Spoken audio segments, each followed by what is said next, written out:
Hi friends, എല്ലാവർക്കും റൈറ്റേഴ്സിലേക്ക് സ്വാഗതം. നമുക്കിന്ന് സുപ്രീം കോർട്ടിന്റെ ചരിത്രം ഒന്ന് നോക്കാം. ബംഗാള്, ബീഹാർ, ഒറീസ എന്നീ പ്രദേശങ്ങളിലെ ക്രിമിനൽ കേസുകൾ, അതേപോലെ തന്നെ സിവിൽ കേസുകൾ, ഇവയുടെ പരിഹാരാർത്ഥം 1773 റെഗുലേറ്റിംഗ് ആക്ട് പ്രകാരമാണ് കൽക്കട്ടയിൽ ആദ്യമായിട്ട് സുപ്രീം കോർട്ട് എന്നൊരു സംവിധാനം നിലവിൽ വരുന്നത്. ശേഷം മദ്രാസിലും ബോംബെയിലും സുപ്രീം കോടതികൾ വന്നു. ഇന്ത്യൻ ഹൈക്കോർട്ട് ആക്ട് പ്രകാരം ഇവയെല്ലാം പിന്നീട് ഹൈക്കോടതികളായിട്ട് മാറി. ഇതിനുശേഷം 1935 ഗവൺമെന്റ് ഓഫ് ഇന്ത്യ ആക്ട് പ്രകാരം ഫെഡറൽ കോർട്ട് നിലവിൽ വന്നു.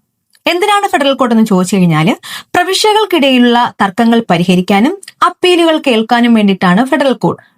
ഓക്കെ, സ്വാതന്ത്ര്യാനന്തരം 1950 ജനുവരി 28 ഈ ഫെഡറൽ കോർട്ട് നമ്മൾ ഇന്ന് കാണുന്ന നമ്മുടെ പരമോന്നത നീതിപീഠമായ സുപ്രീം കോർട്ടായിട്ട് മാറി.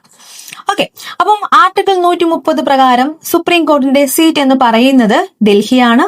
എന്നിരുന്നാലും രാഷ്ട്രപതി അനുവദിച്ചാൽ ചീഫ് ജസ്റ്റിസിന്റെ ആഗ്രഹപ്രകാരം ഇന്ത്യയിൽ മറ്റേത് സ്ഥലത്ത് വെച്ചും സുപ്രീം കോർട്ടിന് പ്രവർത്തിക്കാം. ഓക്കെ, അപ്പൊ ഇതാണ് നമ്മുടെ സുപ്രീം കോർട്ടിന്റെ ചെറിയൊരു ചരിത്രം. നിങ്ങൾക്ക് മനസ്സിലായി എന്ന് ഞാൻ വിശ്വസിക്കുന്നു. ഇതുപോലുള്ള വീഡിയോകൾക്കായിട്ട് റൈറ്റേഴ്സിന്റെ ചാനൽ സബ്സ്ക്രൈബ് ചെയ്യുക. Thank you.